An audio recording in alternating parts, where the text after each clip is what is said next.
que l'on entend transférer, ce sont des citoyens avec tous leurs droits, ce sont d'ailleurs des citoyens d'exception, puisque ce sont des citoyens qui ont choisi de s'exprimer physiquement à travers le sacrifice de leur vie dans un mouvement de résistance. Ceci, c'est vraiment le premier point. À ce point, il faut ajouter des considérations qui sont évidemment des considérations d'urgence.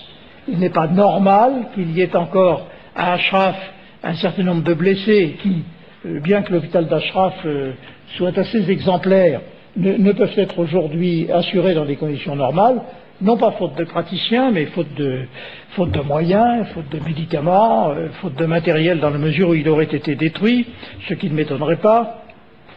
Il faut aussi s'opposer, et je crois qu'il faut le dire très clairement, à cette théorie fumeuse qui voudrait que, cette proposition irréaliste qui voudrait que le camp d'Ashraf et les gens d'Ashraf soient dispersés, ce qui est tout simplement inadmissible, soit transférés dans un autre camp à l'intérieur de l'Irak. Parce que alors là, il faudrait quand même m'expliquer, à moins de les coller évidemment au beau milieu du désert, mais ce qui ne serait d'ailleurs pas un très grand progrès, mais il faudrait m'expliquer en quoi cette mesure serait légitime. Elle est totalement fallacieuse, et c'est même probablement un piège qui serait ainsi tendu aux gens d'Ashraf que de vouloir les expédier dans un autre lieu, évidemment, pour les disperser d'autant plus facilement. On a beaucoup parlé de droit, vous l'avez fait, madame, dans des termes très précis. J'aimerais être votre étudiant, mais je crois que c'est un petit peu tard. Je crois qu'effectivement, le droit, vous l'avez dit, les droits des Ashrafiens, les droits des Iraniens, les droits des Iraniens de la résistance extérieure doivent être préservés.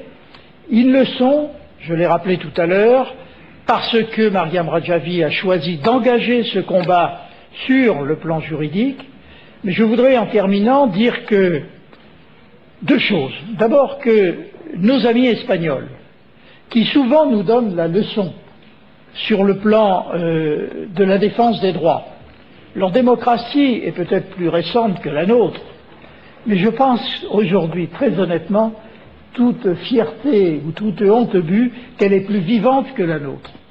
Mais il faudrait quand même que nos amis espagnols ne restent pas seuls, qu'ils ne soient pas l'exception européenne qui ose s'en prendre à la fois au régime de M. Maliki et au-delà au gouvernement iranien. Il ne faut pas oublier aujourd'hui qu'il y a tout de même 5 dirigeants iraniens, et non des moindres, qui font l'objet d'un mandat d'arrêt international délivré par Interpol. On n'en parle jamais, mais M. Rafsanjani, ce très grand libéral, fait l'objet d'un mandat d'arrêt international. Que ne l'exécute-t-on? La deuxième chose que je voudrais dire en terminant, c'est que, quoi qu'il en soit du déplacement du plan d'Ashraf, du camp d'Ashraf, la vraie place des gens d'Ashraf, la vraie place des résistants d'Iran, c'est en Iran. Et que c'est bien là qu'ils doivent évidemment être amenés non plus à poursuivre le combat, mais à restaurer pour notre bien à tous et pour la stabilité de tout le Proche-Orient une véritable démocratie. Merci. Je donne maintenant la parole à M. Abdoulatifou Ali, avocat et député du Mayotte. Madame la Présidente Mariam Rajavi, Madame la Présidente honoraire du Sénat belge, éminentes personnalités venues des États-Unis, honorables participants européens, Mesdames et Messieurs, c'est particulièrement enrichissant et encourageant d'être à vos côtés dans cette enceinte.